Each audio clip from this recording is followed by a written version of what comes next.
আসসালামু আলাইকুম। দেশ এবং দেশের বাইরে যে যেখান থেকেই শুনছেন, নিউ ভূত স্টোরির পক্ষ থেকে আমি মোহাম্মদ মনির হোসাইন সবাইকে জানাই আন্তরিক শুভেচ্ছা ও অভিনন্দন। আজকে যে ঘটনাটি আপনাদের সাথে শেয়ার করতে যাচ্ছি, সেই ঘটনাটি মূলত ব্ল্যাক ম্যাজিক কেন্দ্রিক। যারা ভাবছেন ব্ল্যাক ম্যাজিক শিখব, বিশেষ করে তাদের জন্য ব্ল্যাক ম্যাজিকের শেষ পরিণতি কি হয়, এই ঘটনাটি শুনলে আপনারা বুঝতে পারবেন ব্ল্যাক ম্যাজিক জিনিসটা কতটা ভয়ঙ্কর, কতটা অভিশপ্ত। আপনারা এই ঘটনা না শুনলে বুঝতে পারবেন না। তো মূল ঘটনায় ফিরে যাই। তো এই ঘটনাটি শুনেছি আমার এক দাদুর কাছ থেকে। তো আমি দাদুর নাম বলতে চাচ্ছি না, এবং দাদু যে এলাকায় ঘটেছে সে এলাকার নামও প্রকাশ করতে অনিচ্ছুক। তো তখন আমার দাদু ব্ল্যাক ম্যাজিক বলতে, তখন তো ব্ল্যাক ম্যাজিক বলতো না, কবিরাজি বিদ্যা। তো কবিরাজি বিদ্যা শেখার জন্য উনি খুব ব্যাকুল হয়ে পড়ে।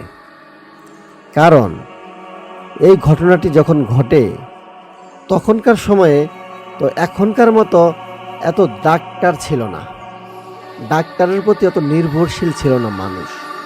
তো মানুষ রোগ ব্যাধি হলে মূলত ওনারা কবিরাজ, তান্ত্রিক এই ধরনের লোকের কাছেই প্রথম যেত, এবং ওনারাই এই কবিরাজরাই এটার চিকিৎসা করত। কবিরাজদের একটা প্রাধান্য ছিল, যেমন ইনকাম ভালো ছিল তেমন তাদের একটা সম্মানও ছিল। তো এটার জন্য আমার দাদু এই কবিরাজি শিক্ষার জন্য খুব উঠে পড়ে লাগে। তো অনেকের কাছে যায়, এরকম অনেকের কাছে যায়, ঘুরতে থাকে, দেখতে থাকে। তো আমার দাদু অনেক দিন ঘোরার পরে বুঝতে পারে যে অধিকাংশ কবিরাজি ফ্রড, শুধু টাকা খায়, তো তেমন কিছু জানে না। তো আমার দাদু ও খুঁজতে থাকে কবিরাজ, ব্ল্যাক ম্যাজিক শেখার জন্য। তো সেই ওই রকম একজন ব্ল্যাক ম্যাজিশিয়ান খুঁজতে থাকে। তো হঠাৎ করে তার পাশের এলাকায় তো একটা মোটামুটি একটা কবিরাজ আসে। কবিরাজটি দেখতে খুব উঁচা লম্বা, একবারে কালো, ভয়ঙ্কর চেহারা, দেখলে যেমন গা শিউরে ওঠে, ভয় লাগে। কিন্তু সেই কবিরাজ লোক হিসেবে অনেক ভালো মানুষ ছিলেন। উনি সবাইকে সাহায্য করতেন, সহযোগিতা করতেন, এবং ওই এক কথায় ভালো মানুষ। উনি ওই কবিরাজের কাছে যদি কেউ কোনো খারাপ বা কোনো কাউকে ক্ষতি করার জন্য, সাহায্যের জন্য যেতেন, সেক্ষেত্রে সেই কবিরাজ ওই লোকের কোনো কাজ করতেন না। এক কথায় উনি ভালো কাজ করতেন। যে কাজগুলো করলে মানুষের উপকার হবে উনি সেই কাজই করতেন। শুধু তাই না, অনেক মানুষকে উনি টাকা পয়সা দিয়েও সাহায্য সহযোগিতা করতেন। তো ওনার আর্থিক অবস্থা ভালো থাকার কারণে তো উনি ওই এলাকাতেই জমি কিনে একটা বাড়ি করেন। তো এই কবিরাজের আচার আচরণ দেখে আমার দাদুর মোটামুটি তার প্রতি একটা ভরসা চলে আসে। তো আমার দাদু ভাবেন উনি ওই কবিরাজের কাছেই থেকেই সব কিছু শিখবেন। কিন্তু কবিরাজের কাছে যান, কিন্তু কবিরাজের কাছে যাওয়ার পরে উনি যে উদ্দেশ্যে যান, সে উদ্দেশ্যগুলো উনি ওইভাবে বলতে পারেন না। এই কারণে কবিরাজকে বলেন, আমি আপনার সাথে থাকতে চাই, আমি আপনার হেল্প করতে, অ্যাসিস্ট্যান্ট হতে চাই। তো কবিরাজও ভাবেন উনি বয়স হয়ে গেছে ওনার, উনিও এখন আগের মতো আর চলাফেরা করতে পারে না। তো কবিরাজি করার সময় অনেক কিছু নিয়ে যেতে হয়, ওনার সরঞ্জাম বহন করতে হয়। তো বয়সের কারণে এগুলো নিতে ওনার কষ্ট হয়। তো উনি ভাবলেন, না ঠিক আছে, আমার একজন অ্যাসিস্ট্যান্ট দরকার। উনি কি করলেন, ওই ছেলেটার সম্বন্ধে একটু খোঁজ খবর নিলেন।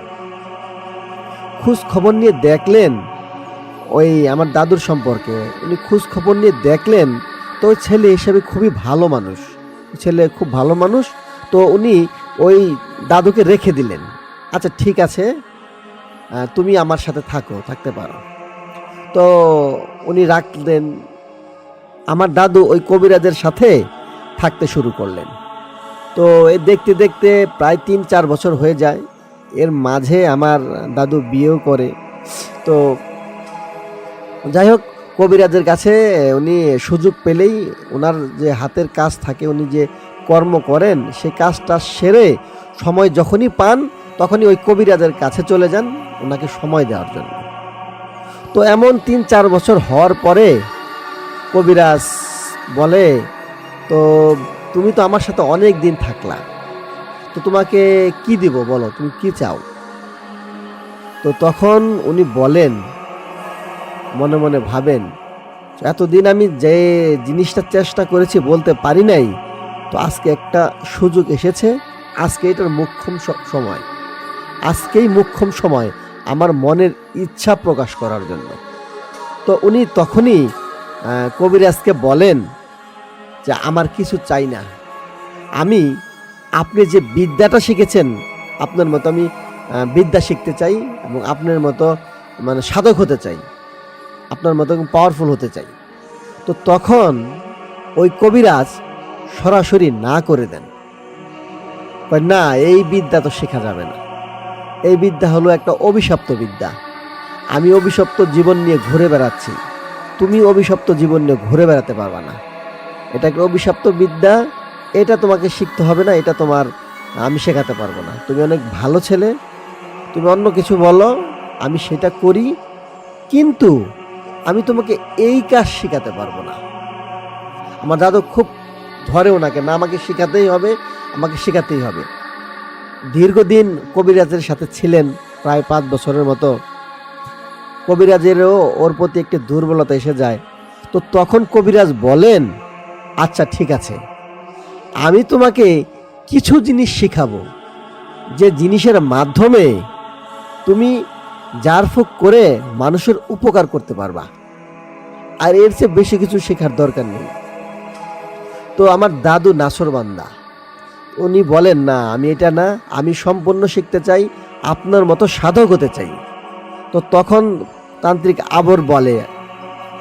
তান্ত্রিক আবারও বলেন যে আসলে এই জিনিসটা তুমি যতটা সহজ ভাবতেছ এতটা সহজ না, এটা অনেক কঠিন কাজ, এটা তুমি পারবা না, আর এটা অভিশপ্ত জীবন, আমি আমার নিজের ছেলে মেয়েদেরও এটা শিখাইনি, আমি আমার কোনো আত্মীয় স্বজনকে শিখাইনি, আমি আমার অভিশপ্ত জীবন নিয়ে আমি একাই ঘুরে বেড়াচ্ছি, আমি চাই না তুমি আমার মতো অভিশপ্ত জীবন নিয়ে ঘুরে বেড়াও, আমার মনে হয় না তুমি সেটা সহ্য করতে পারবা।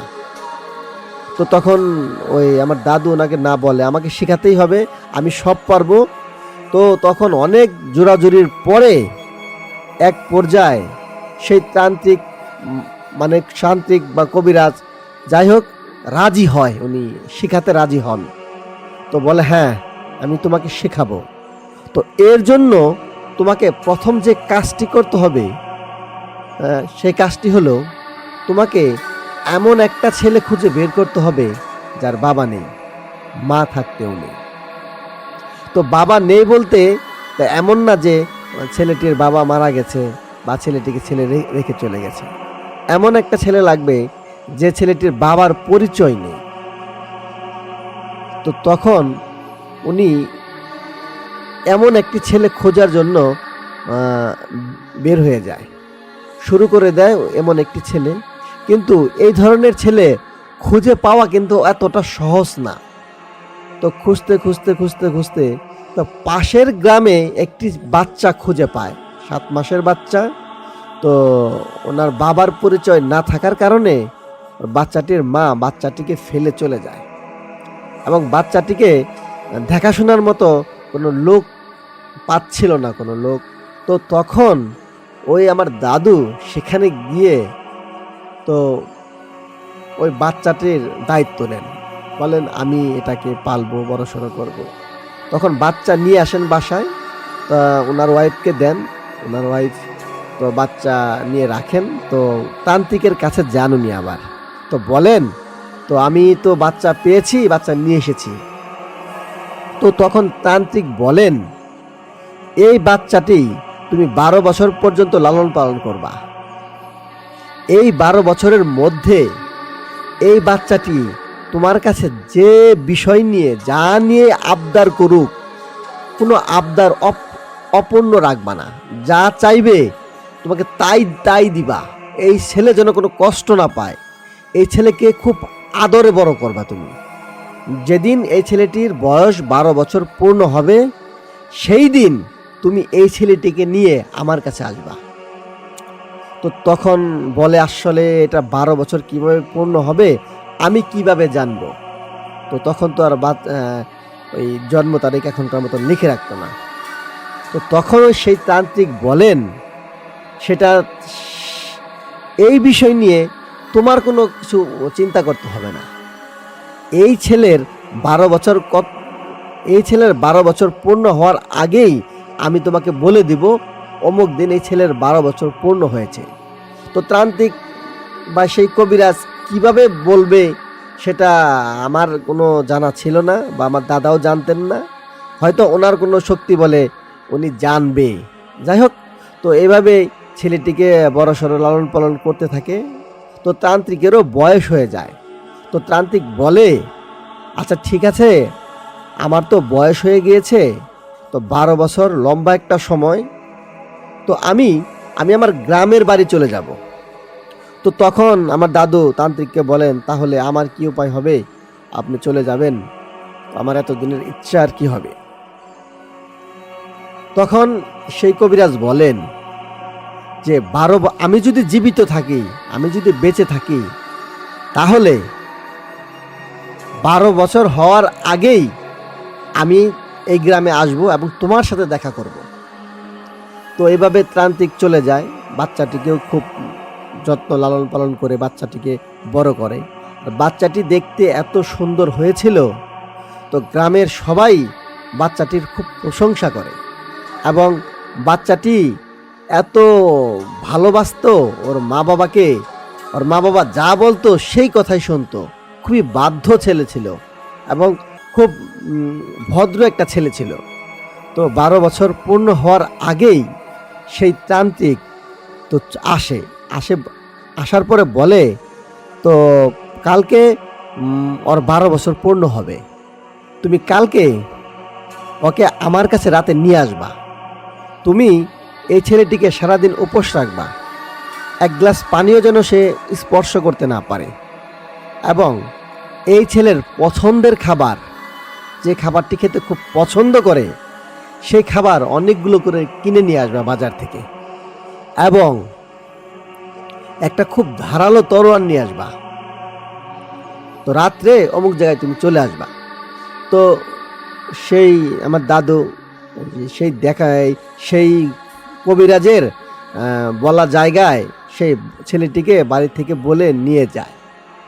তো নিয়ে যাওয়ার পরে তো ছেলেটিকে খেতে দেয়। তখন ছেলেটি যখন খাচ্ছিল, তখন সেই তান্ত্রিক আমার দাদুকে ডেকে নিয়ে আসে এবং বলে এই ছেলেটি এখন খাচ্ছে, খাওয়া শেষ হলে তোমার কাছে পানি চাইবে। যখন তোমার কাছে পানি চাইবে তখন কি করবা তুমি বলবা ঠিক আছে বাবা, আমি তোমার জন্য পানি নিয়ে আসছি। এই কথা বলে তুমি পিছন থেকে ঘুরে এসে তুমি এই তরোয়ালি দিয়ে এক কূপ দিয়ে ছেলেটির মাথা ধর থেকে আলাদা করে ফেলবা। তো তখন আমার দাদু তো না অসম্মতি জানে, না এটা আমি পারবো না। এমন তো কোনো কথা ছিল না যে ছেলেটিকে আমার করতে হবে, খুন করতে হবে, মেরে ফেলতে হবে। তো তখন সেই তান্ত্রিক বলে আমি আগেই বলেছিলাম এই কাজটা খুব একটা খারাপ কাজ, একটা অভিশপ্ত কাজ। এই অভিশাপ নিয়ে সারা জীবন বেঁচে থাকতে হবে। এখন দেখো তুমি কি করবা। তো এইটাই হলো উপায়, এটা ছাড়া হবে না, এটা ছাড়া তুমি সিদ্ধি লাভ করতে পারবে না।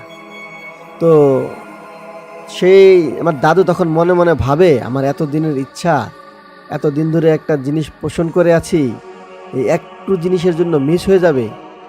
তো উনি আসলে একটা অন্যমনস্ক হয়ে যায়। এবং ওই সময়ই সেই বাচ্চাটি তো তার বাবার কাছে পানি চায়, আর পানিটি এমন করুণভাবে চায়, ছেলেটি বলে, বাবা আমাকে পানি দাও। তো এত করুণভাবে পানি চায়, তো সেই দাদু কি করেন, সে দাদু বলেন, ঠিক আছে বাবা, আমি তোমার জন্য পানি নিয়ে আসতেছি। এই কথা বলে পিছন দিয়ে এসে এক কোপে সেই ছেলেটির মাথা ধর থেকে আলাদা করে দেয়। এবং ধর থেকে আলাদা করে দেওয়ার পরে উনি অনুশোচনায় পড়ে যান। আয় হায়, আমি কি করলাম, একটু ক্ষমতার লোভে আমি কি করলাম, যে ছেলেটিকে আমি সেই ছোট থেকে দীর্ঘ 12টা বছর কোলে পিঠে করে মানুষ করেছি, এই ছেলেটিকে আমি খুন করে ফেললাম। এই কথা বলে আর মাটিতে ঘোর পারে আর চিৎকার করতে থাকে, আমি কি করলাম, আমি কি করলাম। তো খুবই আর্তনাদ করতে থাকে। উনি অনুশোচনায় ভেঙে পড়ে, একেবারে কাঁদতে কাঁদতে চোখ ফুলিয়ে ফেলে। তখন সেই তান্ত্রিক বলেন, আসলে আমি তোমাকে আগেই বলেছিলাম, এখন আর কাটাকাটি করে কোনো লাভ নেই, যা হওয়ার হয়েই গেছে। এখন কি হয়েছে জানো, তোমার পিছনে একটি পিশাচ বন্দী হয়ে গিয়েছে। এই ছেলেটির রূপ নিয়ে একটি পিশাচ তোমার কাছে যাবে, সেটা আজকে রাত থেকেই যাবে, যে বলবে, বাবা আমাকে পানি দাও, আমি পানি খাবো। তখন তুমি তাকে একটা কাজ দিবা, পানি না দিয়ে এই কাজটা করে আয়। তো তখন ওই ছেলেটি, ওই পিশাচটি তোমার কাজটি করে দিবে। যখনই তুমি ওই পিশাচকে পানি দিয়ে দিবে, মনে করবা ওই দিনই তোমার শেষ। ওই দিন পিশাচটিও মুক্তি হয়ে যাবে এবং তোমাকেও সেটা মেরে ফেলবে। এই কথা বলার পরে বলে, আচ্ছা তুমি বাসায় চলে যাও, এই ছেলেটার বডির ব্যবস্থা, লাশের ব্যবস্থা আমি করতেছি। তো এই কথা বলে তান্ত্রিক ওই আমার দাদুকে বাসায় পাঠিয়ে দেয়। তো আমার দাদু কাঁদতে কাঁদতে বাসায় আসেন, এবং বাসায় আসার পরে তো আমার দাদি জিজ্ঞেস করেন, তো ওই ছেলেটি কই, ছেলেটিকে তুমি নিয়ে গেলে, আমার ছেলে কই। তো তখন দাদু বলেন, আসলে ওই ছেলের বাবা মার সাথে দেখা হয়েছিল, তো তাই ছেলেটিকে দিয়ে দিয়েছি, এই কথা বলে কেঁদে দেয়। তখন দাদি বলে, আসলে তুমি এটা কি করলা, বাসায় নিয়ে আসতা, আপ্যায়ন করতাম, অতিথি হইতো, আপ্যায়ন করার পরে ছেলেটিকে দিয়ে দিতাম, নিয়ে চলে যেত, আমরাও মাঝে মাঝে দেখতে যেতাম ছেলেটিকে।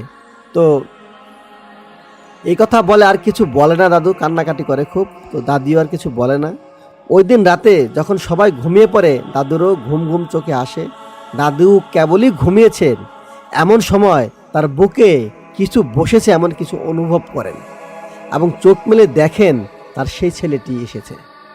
এসে বলতেছে, বাবা আমার কি অপরাধ ছিল যে তুমি আমাকে এভাবে মেরে ফেললা, আমার সাথে এই কাজটা করলা, কেন তুমি মরার আগে আমাকে একটু পানিও তো দিলা না, তা দাও আমাকে এখন একটু পানি দাও, আমি পানি খাবো। তো তখন উনি, আমার দাদু বলেন, অমুক কাজ করে আসলে কাজ দেয়। তো কাজের কথাটাই উনি বলেননি আমাকে, তো কাজ দেয়, তো চলে যায় ওই দিনের মতো। তো পরের দিন আসে, একইভাবে পানি চায়, তো পরের দিনও কাজ দেয়, তো এভাবে দেয়। তো এক সময় তো দাদু এই বিষয়টা আর নিতে পারতেছিল না, তিনি খুবই অনুশোচনায় পড়ে যান, এবং উনি মনে মনে ভাবেন, আসলে আমি এই বিষয়গুলো সবাইকে বলে দিব। তো সবাইকে বলে, সবাইকে পর্যায়ক্রমে বলে, বোঝায়, তো বাড়ির লোক সবাই শুনে। যাই হোক, তো এক পর্যায়ে উনি সিদ্ধান্ত নেন যে আজকে আমি আসলে পানি দিয়ে দিব, পানি রেডি করে রাখেন। যখনই বলে, বাবা পানি দাও, পানি খাবো, তখন কি করেন, উনি পানির গ্লাসটি হাতে দিয়ে দেন, এবং পানি খাওয়ার সাথে সাথেই আমার দাদু অদৃশ্য হয়ে যান। 1 দিন না 2 দিন না, এমন 1.5 মাস আমার দাদুকে খুঁজে পাওয়া যায় না। হঠাৎ করে 1.5 মাস পরে যে ঘর থেকে অদৃশ্য হয়ে যান, সেই ঘরেই দাদুকে পাওয়া যায়, এবং দাদুকে পাওয়া যায়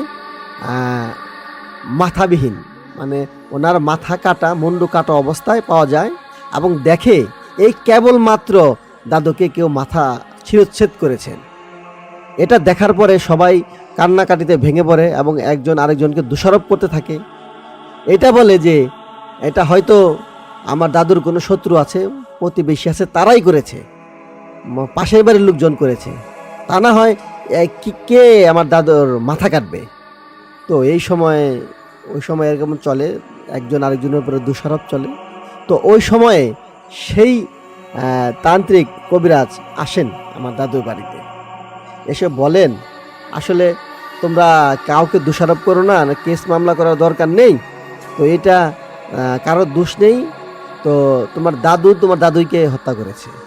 তো সব ঘটনা খুলে বলেন যে তোমার দাদুর পিছনে একটা পিশাচ ছিল, সেই পিশাচকে উনি বন্দি করে রেখেছিলেন। তো পিশাচকে যখন উনি মুক্ত করে দেন, তখন সেই পিশাচই আমার দাদুকে মেরে ফেলে। তো তখন বলেন, তো ব্ল্যাক ম্যাজিক বিষয়টা কতটা ভয়ঙ্কর, ব্ল্যাক ম্যাজিক শিখাটা কতটা ভয়ঙ্কর। ব্ল্যাক ম্যাজিক যে শিখে বা ব্ল্যাক ম্যাজিক করে, একটু এদিক সেদিক হলে রক্ষা নেই, তাকে জীবন দিতে হবে। এবং শুধু জীবনই তো দিল না, সেই লোকটি ইহকাল পরকাল দুইটাই নষ্ট করলো। ইবাদত বন্দেগী সব তো নষ্ট করেছে, ইহকাল পরকাল সবই নষ্ট করলো। তো ব্ল্যাক ম্যাজিক কখনোই মানুষের সুফল বয়ে আনে না। ব্ল্যাক ম্যাজিক সবসময় মানুষের খারাপ দিকটাই ডেকে আনে। আসলে ব্ল্যাক ম্যাজিক আমাদের চলাচরিত, আমাদের প্রাকৃতিক যে নিয়ম, আমাদের জন্ম মৃত্যু যেভাবে প্রাকৃতিক, আমাদের সৃষ্টিকর্তা যেভাবে আমাদের জীবন বিধান বেঁধে দিয়েছেন, ব্ল্যাক ম্যাজিকটা হচ্ছে সেই বিধানের উল্টো। আমাদের সৃষ্টিকর্তার বিধানের বাইরে যে জীবনটা, সেভাবে চলাকে ব্ল্যাক ম্যাজিক, শয়তানের উপাসনা করা। আসলে আমরা সবাই যারা আছি, যে ধর্মে আছি, আমরা ব্ল্যাক ম্যাজিক থেকে বিরত থাকি। আমরা কখনোই ব্ল্যাক ম্যাজিকটা শিখব না, এবং ব্ল্যাক ম্যাজিক যিনি করেন তার ধারে কাছেও আমরা যাব না। তো এটাই ছিল আমার ঘটনা। তো ঘটনাটি যদি ভালো লেগে থাকে তাহলে অবশ্যই একটি লাইক করবেন, এবং এই ঘটনা সম্বন্ধে আপনাদের কোনো জিজ্ঞাসা থাকলে আপনারা আপনাদের মূল্যবান মতামত কমেন্টসের মাধ্যমে জানাতে পারবেন। এবং আরও নতুন নতুন ঘটনা পেতে এই চ্যানেলটি সাবস্ক্রাইব করে রাখবেন। ধন্যবাদ সবাইকে। আসসালামু আলাইকুম। আমার নাম সোহান। ঘটনাটি আমার বন্ধুর বড় ভাইয়ের কাছ থেকে শোনা। আমি তখন সবে মাত্র ভার্সিটিতে ভর্তি হই। ভার্সিটি দূরে হওয়ার ফলে আর বাকি 5 জন ছাত্রের মতো আমিও মেসে ওঠার জন্য ভালো একটি মেসের খোঁজ করতে লাগলাম। সাধারণত বাসা থেকে দূরে চলে যাওয়ার সময় হলে বেশিরভাগ মানুষেরই মন খারাপ হয়ে যায়, কিন্তু আমার বেলায় এটি ছিল ব্যতিক্রম। আমার সাথে এই ভার্সিটিতে ভর্তি হয়েছিল আমার আরেক কাছের বন্ধু, ওর নাম রাহাত। আমি আর রাহাত অনেক মেস খুঁজেও পছন্দ না হওয়ার ফলে প্ল্যান চেঞ্জ করে বাসা খুঁজতে থাকি। এরপর আমরা একটি বিজ্ঞাপন দেখি, সেখানে আরও 4 জন স্টুডেন্ট ভাড়া হিসেবে থাকতো। বিজ্ঞাপন দেখে আমরা 2 জন মিলে বাসাটির খালি রুম ভাড়া নিয়ে আমরা ভার্সিটির জীবনে পা দিই। পড়াশোনা, আড্ডাবাজি, রাত জেগে তাস খেলা ছিল আমাদের দৈনিক রুটিন। দেখতে দেখতে 1 বছর পার হয়ে যায়। আমাদের প্রথম বর্ষের পরীক্ষা শেষ করে আমরা ছুটি কাটাতে বাড়িতে বেড়াতে যাই। ছুটির শেষের দিনে হঠাৎ বিকেলবেলায় আমার ফোনে আমার বন্ধু রাহাতের ফোন আসে। দোস্ত, আম্মুর অ্যাক্সিডেন্ট হয়েছে, তোর বি পজিটিভ না? একটু মেডিকেলে এসে রক্ত দিয়ে যা জলদি প্লিজ, ঢাকা নিয়ে যেতে হবে আম্মুকে। কিভাবে অ্যাক্সিডেন্ট হয়েছে এসব কিছু না জিজ্ঞেস করেই আমি ফোন কেটে চলে যাই মেডিকেলে গিয়ে রক্ত দিয়েই রাহাত আমার কাছে এসে বলল, দোস্ত অনেক উপকার করলি, আর একটা উপকার করবি? কি উপকার জানতে চাইলে সে আমাকে বলে, আমার আম্মুকে ঢাকা নিতে অনেক খরচ হবে, আমাকে 10 থেকে 15,000 টাকা ধার দিতে পারবি? এখানে বলে রাখা ভালো যে আব্বু ছিলেন একজন ব্যবসায়ী। শহরের মার্কেটে আমাদের নিজেদের 3টি কাপড়ের দোকান এবং একটি পেন্টিং প্রেস ছিল। খুব বড়লোক না বললেও মোটামুটি ধনী ব্যক্তি ছিলাম আমরা। ঘটনায় ফিরি, রাহাদের কথা শুনে আমি আব্বুকে ফোন দিয়ে টাকা চাইতেই আব্বু একজন কর্মচারীর হাতে টাকা পাঠিয়ে দেন। আর কিছুক্ষণ পর দেখলাম একটা স্ট্রেচার অ্যাম্বুলেন্সে ওঠানো হচ্ছে। রাহাত এটা দেখে দৌড়ে চলে যায় অ্যাম্বুলেন্সের কাছে। এরপর আমি যাবার জন্য উঠে দৌড় দিতে চাইলেও নার্স আমাকে বলে, দেখেন মাত্র রক্ত দিয়েছেন, শুয়ে থাকুন। আমি শুয়ে রইলাম। 1 ঘন্টা পর বাসায় ফিরে আসলাম। আন্টিকে দেখতে না পারায় মনটা খারাপ লাগছিল আমার। বাসায় ফিরে রাহাতকে অনেকবার ফোন করেছি, কিন্তু ফোন বন্ধ ছিল। এর পরের দিন ছুটি শেষ হওয়ার ফলে আমি ভার্সিটিতে চলে যাই। নিজের রুমে একাই থাকতে শুরু করি। এরপর মাঝে মাঝে আমি রাহাতকে ফোন দিতেই থাকি, কিন্তু তার ফোন ছিল আগের মতোই বন্ধ। এভাবে দিন যেতে যেতে প্রায় 1 মাস হবার পর রাহাত ফিরে আসে ভোরবেলা। আমি ঘুমাচ্ছিলাম, এজন্য বুঝতে পারিনি। সকালে উঠে দাঁত ব্রাশ করব, এমন সময় দেখি রাহাত ওর বিছানায় কাঁথা মুড়ো দিয়ে ঘুমাচ্ছে। হঠাৎ ওকে দেখে ভয় পেয়ে গেলেও এরপর বুঝতে পেরেছিলাম যে হয়তো ভোরে বাড়ি থেকে এসেছে। আমি দাঁত ব্রাশ করে নিচে চলে গেলাম পরোটা আর ডাল কিনে আনতে। যেহেতু রাহাত চলে এসেছিল, সেহেতু ওর জন্য পরোটা আর মুরগির মাংস কিনে নিয়ে আমি আবার বাসায় ফিরে আসি। আমি রাহাতকে ডেকে তুলি ঘুম থেকে। ওঠার পর ওর চেহারা দেখে আমি অবাক হই। চোখ যেন কোঠরিতে ঢুকে গেছে, চোখের নিচে কালো দাগ, ব্ল্যাক হোলের মতো চেহারায় কালো দাগ, রক্তশূন্য চেহারা। আমাকে দেখে সে কাঁদো কাঁদো গলায় বলল, দোস্ত, আমার আম্মু আর নেই। আমি ওর কথা শুনে ওকে সান্ত্বনা দেওয়ার ভাষা হারিয়ে ফেলেছি। সেদিনের পর থেকে যা যা ঘটলো কোনো কিছুরই ব্যাখ্যা দেওয়ার মতো ছিল না। আমাকে দেখে কেমন যেন অবাক হয়ে থাকতো। রাহাত আর আমি বাইরে বেরিয়ে আড্ডা দিলে, দোকানে গেলে, ভার্সিটিতে গেলে মানুষ কিভাবে যেন তাকিয়ে থাকতো। আমি ভাবতাম রাহাতের চেহারার এই অবস্থা দেখে হয়তো মানুষগুলো কিছুটা অবাক হচ্ছে, কিন্তু আমি এসব কখনোই পাত্তা দেইনি বা কিছু ভাবিও নি। আমাদের বাসার মেম্বাররা একই রকমভাবে আমাদের দিকে অবাক হয়ে তাকিয়ে থাকতো। তাদের জিজ্ঞাসা করলে বলতো, রাতে ঘুমটুম হয়? আমি ওদের বলতাম, হ্যাঁ আলহামদুলিল্লাহ, আমার ঘুম ভালোই হয়। এরপর ওদের মাঝে একজন বলে, মনে হয় হয় না, ঘুমান ভাই, রেস্ট নেন। এ ধরনের অনেক কথা বলতেন। ওনাদের কথার কোনো মাথা মুন্ডু আমি বুঝিনি। এদিকে আস্তে আস্তে রাহাত কেমন যেন হয়ে গিয়েছিল। কোনো কিছু খেত না, একেবারেই খেত না।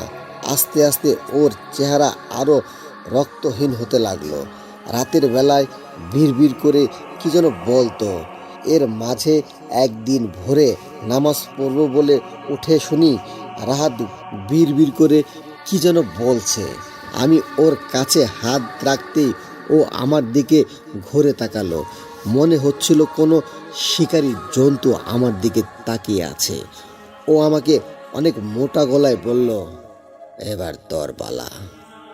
মরণ আসলে পালাতে নেই, মরণ আসলে পালাতে নেই, কিন্তু পালাবি। ওর ওর চেহারা আর এই কথা শুনে আমি অনেকটা ভয় পেয়ে যাই। রাহাত বাজে স্বপ্ন দেখে এমন করছে ভেবে ওকে ধাক্কা দিতে থাকি। এক পর্যায়ে আমি দেখতে পেলাম রাহাতের চোখের মনির চারপাশ দিয়ে রক্তের দাগ দেখা যাচ্ছিল। আর দেখতে দেখতে ওর চোখ রক্তবরণ লাল হয়ে গেল। সে আমাকে বলল, আয় বন্ধু, কাছে আয়, একসাথে থাকবো আমরা, চলে যাস না কিন্তু। রাহাদের মুখের এই কথা শুনে আমি রুম থেকে বেরিয়ে আসি এবং অজু করে নেই। এরপর আমি রুমে ফিরে এসে দেখি ও ঘুমাচ্ছে। সকালবেলা ঘুম থেকে উঠলাম বাসার রান্নার খালার ডাকে। কয়টা মিল হবে উনি জিজ্ঞেস করছিলেন। আমি 6 জনের জন্য 6টা মিল দিতে বললে উনি বলেন, ভাইজান তোমরা 5 জন থাকছো এইখানে, 6টা মিল দেও কেন রোজ? আমি ওনাকে বললাম, মানে কি কি বলছেন 5 জন থাকি মানে? এরপর উনি বললেন, তোমার ঘর ঝাড়ু দেওয়ার সময়, মোছার সময় তো আমি 5 জনকেই দেখি। তোমাদের পাশের রুমের পোলাই পানারও তো কয় যে 6 জনের খাবার কেন নেই, তোমরা তো থাকো তো 5 জন। এরপর আমি ভাবতে থাকি কি হচ্ছে এইসব। ভার্সিটিতে গেলে মানুষ তাকিয়ে থাকে, বাসার মানুষ বলে ঘুম হচ্ছে না, খালা বলছে 5 জন থাকি।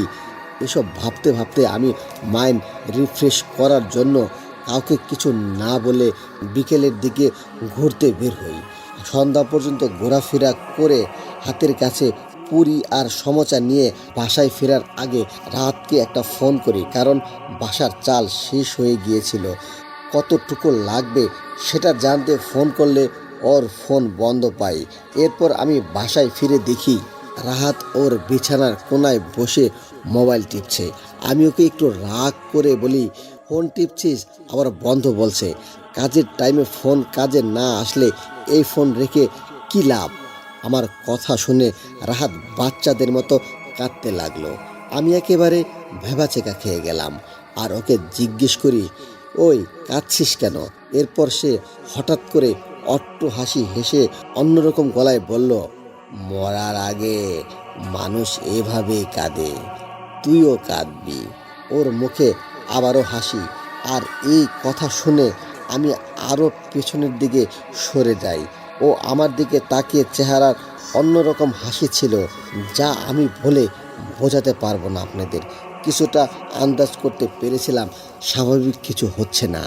আমি সেদিন রাতের বেলা নামাজ পড়তে মসজিদে হুজুরের সাথে সবটা শেয়ার করি। তোমার চেহারার পরিবর্তন এসেছে সোহান, আগে এতটা উজ্জ্বল ছিল, এখন ফ্যাকাশে হয়ে গেছে। ভেবেছিলাম পড়ার চাপে আছো, কিন্তু এসব হচ্ছে বুঝিনি। এরপর হুজুর আমার ফোনে একটা অডিও দিল। এটা হচ্ছে রুকাইয়া অডিও, তুমি শুনবা রাতের বেলা, দেখো তোমার বন্ধুর কি হয়। এরপর সমস্যা থাকলে আমি কাজ করব। আমি ওনার কথা মতো রাতের বেলা ঘুমানোর সময় মিডিয়াম সাউন্ডে অডিও প্লে করলাম। বলে রাখা ভালো, সেদিন বাসায় আমি আর রাহাত ছাড়া কেউ ছিল না। আমাদের বাসার বাকি মেম্বার সেদিন ট্যুরে গিয়েছিল। অডিও প্লে করার 10 মিনিটের মাথায় আমার দম বন্ধ হয়ে যাচ্ছিল, চোখ যেন কোটর থেকে ছিটকে বেরিয়ে আসবে মনে হচ্ছিল। আমি বিছানা থেকে পড়ে যাই, মুখ দিয়ে রক্ত বমি শুরু হয়। আমি রাহাতের বিছানার দিকে তাকিয়ে দেখি রাহাত অদ্ভুতভাবে হাসছে। আমি বমি করার ফলে বুকে প্রচণ্ড ব্যথা অনুভব করি আর অডিওটা বন্ধ করে দিয়ে বাথরুমে গিয়ে নিজের চেহারা আয়নায় দেখতে পাই যে আমি রাহাতের মতো হয়ে গেছি, কিন্তু স্বাভাবিকভাবে হাসছি। চোখ আমার গর্তে চলে গেছে, মুখে পানি দিতে গিয়ে দেখি জিহ্বা আমার চিকন হয়ে গেছে সাপের মতো। আমি নিজে আয়নায় নিজেকে বলছিলাম, মরার সময় চেহারা এমনই হয়ে যায়। মুচকি হাসতে হাসতে আবারও ভারী আওয়াজে বললাম, মরণ আসলে পালাবি না তো? এরপর আমি বাথরুম থেকে দৌড় দিয়ে বের হয়ে এসে মোবাইল হাতে নিয়ে হুজুরকে ফোন দিতে গেলেই দরজায় কড়া নাড়ার আওয়াজ হলো। আমি কিছু না ভেবে সাহায্যের আশায় দরজা খুলে দেখি হুজুর দাঁড়িয়ে আছেন। উনি আমাকে দেখে একটু মুচকি হাসি দিলেন, বললেন, আমি জানতাম কিছু একটা হবে। আমি যখন আভাস পেলাম একেবারে দৌড়ে চলে এলাম। হুজুরকে দেখে আমি যেন প্রাণ ফিরে পেলাম। কিন্তু উনি কিভাবে আসলেন, বুঝলেনই বা কিভাবে এত দ্রুত আসলেন, আমি কিছুই ভাবিনি তখন। হুজুর আমার রুমে প্রবেশ করলেন। পিছনে পিছনে এসে আমিও দেখি রাহাত ওর বিছানায় নেই। বিছানা দেখে মনে হচ্ছিল কতদিন কেউ থাকে না এখানে। বালির স্তর পড়েছিল বিছানার আর বালিশের উপর।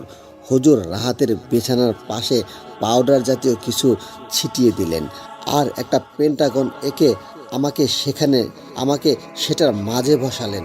এরপর উনি আমাকে কিছু পড়তে বললেন, কিন্তু কোনোটাই আমার কাছে আরবি বলে মনে হচ্ছিল না। এরপর উনি কিছু পড়তে লাগলেন, কোনোটাই আমার কাছে আরবি বলে মনে হচ্ছিল না। আমি ছোট থেকে নামাজ পড়ি, কোরআন শরীফ পড়ি, আমার বোঝার কথা অবশ্যই কোনো আয়াত পড়লে এরপর আমি কিছু বলার আগেই হুজুর আমার ডান হাতের অনামিকা আঙ্গুল ছুরি দিয়ে একটু কেটে রক্ত নিয়ে সামনে রাখা একটা বাটিতে ফেলল আর বললেন, সোজা উপায়ে এদের কাবু করা সম্ভব না, তুমি ভরসা রেখো, সব ঠিক হয়ে যাবে। আমি একটু অন্য রাস্তায় কাজটা করছি, জলদি জলদি যা বলবো তাই করো।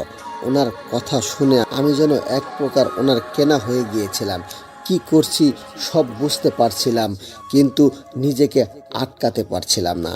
আস্তে আস্তে আমার নখ চুল একটু একটু করে নিয়ে হুজুর নিজের কাজ শেষ করে মুচকি হাসি দিয়ে রুম থেকে বেরিয়ে চলে যান আর বলেন, সব কাজ হয়ে গিয়েছে। আমি এতটাই দুর্বল আর ক্ষুধার্ত ছিলাম যে মনে হলো অজ্ঞান হয়ে গিয়েছিলাম। সকালে ঘুম ভাঙলে প্রথমেই দেখি যে রাতে হুজুর যাওয়ার সময় আমি যেখানে পড়েছিলাম সেখানেই পড়ে আছি, আর আমার দরজা ভেতর থেকে লক। সাথে সাথে আমার মাথায় দুটো ঘটনা বাড়ি দিয়ে উঠল। ঘটনা এক, আমি রোজ রাতে দরজা লক করে ঘুমাই। রাহাত যদি রুমে ফিরে এলো তাহলে সে কিভাবেই রুমের প্রবেশ করলো? রুম তো ভেতর থেকে লক ছিল। ঘটনা দুই, গত রাতে বাথরুম থেকে আসার পর হুজুর যাবার আগে যেখানে পড়েছিলাম সেখানেই পড়ে আছি। তাহলে দরজা কে লক করলো? এরপর আমি মেঝেতে আমার গত রাতের বমি করা রক্ত খুঁজতে থাকি, খুঁজে পাই না। আমি ভাবতে থাকি যে তবে কি আমি বাইরে যাইনি? রাতে হুজুর আসেনি? সব কি আমার মনের ভুল? এরপর আমি ফোন হাতে নিয়ে দেখি সেই অডিওটা আমি যেখানে পজ করে রেখেছিলাম সেখানে পজ করা। আমি কিছু বুঝতে না পেরে ফ্রেশ হওয়ার জন্য বাথরুমে যাই আর বাড়িতে যাব বলে ঠিক করি। এদিকে বাসা থেকে এক সপ্তাহ আমাকে ফোন দেওয়া হয় না। আমি কোনো ফোন করলেও জবাব পাই না। কেন আমার ফোন ধরা হয়নি জানেন? একটু পরেই জানবেন। আমি বাড়ি যাব বলে ফ্রেশ হবার জন্য বাথরুমে গিয়ে আয়নায় দেখি আমার চেহারা রাহাদের মতো দেখাচ্ছে। আমি আর এসব নিতে পারছিলাম না। চোখ বন্ধ করে মুখে পানি দিয়ে কাপড় গুছিয়ে বাড়ির উদ্দেশ্যে রওনা দিলাম। বাড়ি পৌঁছে আমি যা দেখেছি সেটি ছিল আমার জীবনের সবচেয়ে বড় ধাক্কা। আমি দেখলাম আমি আমার নিজের বাড়িতে উঠানে একটি গাছের ছায়ায় বসে আছি, আর আমার আম্মু আমার খাওয়ার জন্য ফলমূল কেটে নিয়ে আসছেন। আমাকে আর আমার মতো লোকটাকে দেখে আম্মু আমার দিকেও আর একবার ওই ছেলেটার দিকে তাকান। আম্মুর এই দিক ওদিক তাকানো দেখে সেই লোকটা আমার দিকে তাকায়। ওর চেহারা রাহাদের মতো দেখাচ্ছিল, শুকনো, চোখের নিচে কালো, রক্তশূন্য চেহারা। আমার দিকে তাকিয়ে সে হঠাৎ আমার সামনে এসে দাঁড়িয়ে গেল। এক নিমেষেই আমার গলা টিপে ধরে ভারী বাতাসের আওয়াজ আমার কানে বলল, চলে এসেছিস। এই কথা শুনে আমার গলায় আমি প্রচণ্ড চাপ অনুভব করি। আমি অজ্ঞান হয়ে যাই। জ্ঞান ফিরতেই দেখি আমি আমার বিছানায়, আর আমার বিছানার চারপাশে বাড়ির লোকজন। আমি ওনাদের সব কিছু খুলে বলি। আম্মু আমাকে বলেন, গত 7 দিন আগে আমি নাকি বাসায় ফিরে এসেছিলাম, অর্থাৎ আমার মতো দেখতে সেই জিনিসটা গত 7 দিন আমার ঘরে অবস্থান করেছে। সে আমার বাসায় এসে কি কি করেছিল সেগুলো আমি আমার আম্মুর ভাষায় বলছি। গত 7 দিন আগে তুই বাড়িতে ফিরে এসেছিলি। তোর নামাজ পড়ার অভ্যাস সেই ছোটোবেলা থেকেই, কিন্তু এবার বাড়িতে ফিরে এসে তুই এক ওয়াক্তও নামাজও পড়িসনি, আর কোরআন হাতেও ছুঁয়েও দেখিসনি। সকালবেলা ঘুম থেকে একেবারে উঠতি না। যেদিন উঠতি সেদিন উঠোনের গাছের ছায়ায় বসে থাকতি, কিন্তু রোদে যেতি না। আমি 2 দিন আগে তোকে নামাজ পড়ার কথা বললে আমার উপর অনেক রাগারাগি করছিলি, আমাকে অনেক কথাও শুনিয়েছিলি। সব থেকে আশ্চর্যের বিষয় ছিল, তুই আসার পর আমাদের বাসার তাপমাত্রা সবসময় খুব কম থাকতো। বাইরে কাঠফাটা রোদ থাকলেও আমার ঘরের ভিতরে কনকনে শীত বিরাজ করত। রাতের বেলায় কাক আর শিয়ালের ডাক ভেসে আসতো। তুই দিনে ঘুমাতি আর সারা রাত জাগতি। দিনে 5-6 বার খাবার খেতে তুই। ভেবেছিলাম ভার্সিটির চাপে মন দুর্বল হয়ে গিয়েছে তোর, তাই এমন করছিস। কিন্তু আমি কি জানতাম বাসায় কি বসবাস করছে। আমাদের কিন্তু এর মাঝে হয়েছিল আরেকটি আজব ঘটনা। একদিন সন্ধ্যাবেলায় এক হুজুর দেখি তোর ঘরের জানালার দিকে এক দৃষ্টিতে তাকিয়ে আছে। ওনাকে এভাবে তাকিয়ে থাকতে দেখে আমি তোর আব্বুকে পাঠাই হুজুরের কাছে। উনি গিয়ে হুজুরকে দাঁড়িয়ে থাকার কারণ জিজ্ঞেস করলে উনি বলেন, তোমাদের বাসায় খুব খারাপ একটি শক্তি বাসা করেছে, যে তোমাদের জীবন ধ্বংস করে দিতে চায়। বাঁচতে চাইলে ওকে বাসা থেকে বের করে দাও। ওনার এই কথা শুনে তোর আব্বু ওনাকে অনেক বকাচোকা করে বাসা থেকে তাড়িয়ে দেন। কিন্তু যাবার আগে হুজুর বলেছিলেন, আমাকে আপনাদের দরকার হবে। এই বলে উনি ওনার ঠিকানা দিয়ে চলে যান। তখনও বুঝিনি উনি সত্যি কথাই বলছিলেন। আসলে আমার আম্মুর মুখে থেকে এসব কথা শুনতে শুনতে আমার ফোনে একটা কল আসে।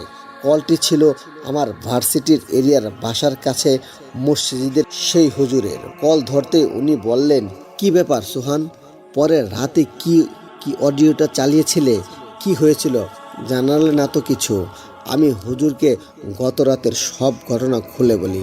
তখন উনি বলেন, কি বলো? আমি রাতে তোমাদের বাসায় যাব কিভাবে? আমি তো তোমার বাসা চিনি না। খুব বাজে একটা সমস্যা আছে। তুমি ভালো কাউকে দেখাও বাবা, আল্লাহ তোমার সহায় হন। এই কথা বলে হুজুর ফোন কেটে দিলেন। আমাদের সব কথা শুনে আব্বু দুপুর বেলায় আমাদের বাসায় আসা সেই হুজুরকে ডাকতে ওনার দেওয়ার ঠিকানা খোঁজ করতে চলে গেলেন। এরপর আমি বিকেল বেলায় রাহাতদের বাসায় দিকে যাব বলে ঠিক করি। রাহাতদের বাসায় যেয়ে দেখি ওদের বাসা তালা দেওয়া। আশেপাশে মানুষদের জিজ্ঞেস করলে ওনারা বলেন শুধুমাত্র রাহাতদের বাবা থাকে এখানে, আর উনি বাজারে গিয়েছেন। রাহাতদের আব্বুর জন্য অপেক্ষা করতে থাকি। প্রায় 10 থেকে 12 মিনিট পর উনি আসেন। আমাকে দেখে জড়িয়ে ধরে উনি কান্নায় ভেঙে পড়েন। কি হয়েছে জিজ্ঞেস করলে উনি বললেন, আমার ছেলে রাহাত আর ওর মা এই দুনিয়াতে নেই। আমি এই কথা শুনে আকাশ থেকে পড়ি। এরপর রাহাতের আব্বুর কাছে সম্পূর্ণ ঘটনা জানতে চাই আর জিজ্ঞেস করি, রাহাতের আম্মুর অ্যাক্সিডেন্টের পর আসলে কি হয়েছিল? উনি আমাকে বললেন, অ্যাক্সিডেন্ট? কিসের অ্যাক্সিডেন্ট? ওর মায়ের তো কোনো অ্যাক্সিডেন্ট হয়নি। এরপর আমি ওনাকে বলি, 2-3 মাস আগে রাহাদের রক্ত লাগবে বলে আমাকে ফোন করে আর বলে যে ওর আম্মুর অ্যাক্সিডেন্ট হয়েছে। আমার কথা শুনে রাহাদের আব্বু, আমার ছেলে সেদিন কী কারণে অ্যাম্বুলেন্সে গিয়েছিলেন আমি জানি না। এরপর সে আর কখনোই ফিরে আসেনি। 15 দিন পর ফিরে এসেছিল। ওর লাশ কোথা থেকে এসেছে তাও জানি না। ওর লাশ দেখে ওর মা যেন পাথর হয়ে গিয়েছিল। আস্তে আস্তে ওর মা খাওয়া দাওয়া বন্ধ করে দিল। চোখের নিচে কালো দাগ পড়ল, রক্ত শূন্য হয়ে গেল। একদিন সকালে উনি আমাকে নিজের কাছে ডেকে বলল, রাহাতের আব্বু, শয়তান ঘুরছে এখানে, আমাকে নিয়ে যাবে। আমি আর পারছি না, আমি বোধহয় মরে যাব। এই কথা বলে রক্ত বমি করতে করতে উনি ইহকাল ত্যাগ করেন। রাহাতের আব্বুর মুখের এসব কথা শুনে আমি যতটা দুঃখ পাই তার থেকে বেশি নিজের অবস্থা কি হবে ভেবে ভয় পেতে থাকি। আমারও চেহারা শুকিয়ে গেছে, চোখের নিচে কালো দাগ পড়ে গেছে। এই ভয় নিয়ে আমি বাসায় ফিরে দেখি আব্বু হুজুরকে নিয়ে এসেছেন। হুজুর আমাকে সব কিছু জিজ্ঞেস করছেন। শুরু থেকে সব কিছু বলার পর ওনার চোখ বন্ধ করে বিড়বিড় করছিলেন। মনে হচ্ছিল কারোর সাথে কথা বলছেন উনি। এর কিছুক্ষণ পর উনি বললেন, আমার সাথে ঘটে চলার সমস্যার কারণগুলো হুজুর আমাকে যেভাবে বলেছিল আমি সেভাবেই বলছি। রাহাত তোমার বন্ধু হলেও সে তোমার ভালো চাইতো না। সে সবসময় চাইতো তোমার মতো জীবন যাপন করতে, তোমার মতো জীবন যেন তারও হয়। তোমাদের টাকা পয়সা ধন সম্পদ এসব দেখে সে অনেকটা লোভ করত। সরাসরি তোমার ক্ষতি করলে ও ধরা পড়ে যাবে এই ভেবে অনেক খোঁজাখুঁজি করে কালো জাদুকরের কাছ থেকে সে কালো জাদুর বিদ্যা শিখে আর ওনার সাহায্যে তোমাকে কালো জাদু করতে চায়। এই কাজে ওনাদের লাগতো তোমার রক্ত আর তান্ত্রিকের দক্ষিণা। তাই মায়ের অ্যাক্সিডেন্টের নাটক সাজিয়ে তোমার কাছ থেকে রক্ত আর টাকা নিয়ে গেল। মজার কথা কি জানো, তুমি নিজেই নিজের উপর কালো জাদু করতে নিজের রক্ত আর টাকা দিয়েছিলে। তোমার উপর কালো জাদু করা হয়েছিল একটি ছাগলের মাথা দিয়ে। সেই ছাগল উৎসর্গ করে একটি জিনকে আহ্বান করা হয় আর তাকে ওয়াদা করা হয় তোমাকে মেরে ফেলে তোমার রূহ হবে তার খোরাক। এই অনুযায়ী সেই জিন তোমাকে মেরে তোমার রূহ তোমার শরীর থেকে বের করার কাজ করতে থাকে। কিন্তু এখানে একটা সমস্যা পড়ে যায়, সেটা কি জানো? তোমার নামাজ। তুমি রেগুলার নামাজ পড়ো, অজু অবস্থায় থাকো, সুন্নতের রোজাগুলোও করো, তাই তোমার উপর কিছু করার অসম্ভব ব্যাপার হয়ে পড়েছিল।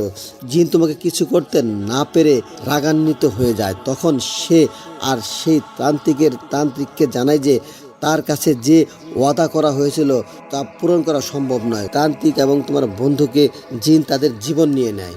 আর সেই জিনটা কোনোভাবেই রাহাদের লাশ তাদের বাসায় পাঠায়, আর এভাবেই সে তোমারও জীবন নিতে চায়। এটা তার কাছে চ্যালেঞ্জের ব্যাপার হয়ে গিয়েছিল। এত শক্তিশালী হওয়ার পরেও তোমার জীবন নিতে পারছিল না, এটা তার ইকুতে আঘাত করছিল। এরপর তোমার ভার্সিটির বাসায় যে তোমার সাথে ছিল সে রাহাত নয়, সে হলো সেই জিন। তোমাকে দেখে মানুষ অবাক হয়ে তাকিয়ে থাকতো, কারণ কি তুমি জানো? তোমাকে দেখে মানুষ অবাক হয়ে তাকিয়ে থাকতো কারণ তুমি ভাবতা তুমি রাহাতের সাথে কথা বলছো, কিন্তু তুমি আসলে একাই কথা বলতে থাকতা। সব সময় একাই কথা বলতা, তাই মানুষ তোমাকে পাগল ভাবতো। আর তোমার বাসার 5 জন ছিল, আসলে তুমি ভাবতা 6 জন, তাই তোমার বাসার মানুষরাও অবাক হয়ে যেত। তোমার চোখের নিচে তোমার কালি আর রক্তশূন্য হয়ে যাওয়া চেহারা, সবাই বলতো ঘুম হচ্ছে কিনা। সেই জিন তোমার সাথে থেকে দেখছে তুমি কখন বাথরুমে যাও, কখন অজু ভাঙো। তোমার এসব দেখে সে সেই সময়গুলো তোমার ক্ষতি করার চেষ্টা করে। আর সেদিন রাতে তোমার বাসায় যে হুজুর পেন্টাগনে কাজ করছিল, জিনের মাধ্যমে পাঠানো কোনো ব্যক্তি ছিল, যা ছলনায় তোমার বাসায় কাছের হুজুরের মতো দেখাচ্ছিল। সেই ব্যক্তি কোনো কাজ করে দেওয়ার বদলে সে তোমার উপর কালো জাদু করিয়ে নেয়। আর তোমার বাসায় তোমার মা বাবা আর তোমার রুমে 7 দিন থেকে যে তোমার কাপড় চোপড় আর ব্যবহৃত জিনিসের সাথে জড়িয়ে গিয়েছিল। এখন যদিও কাজটা কঠিন,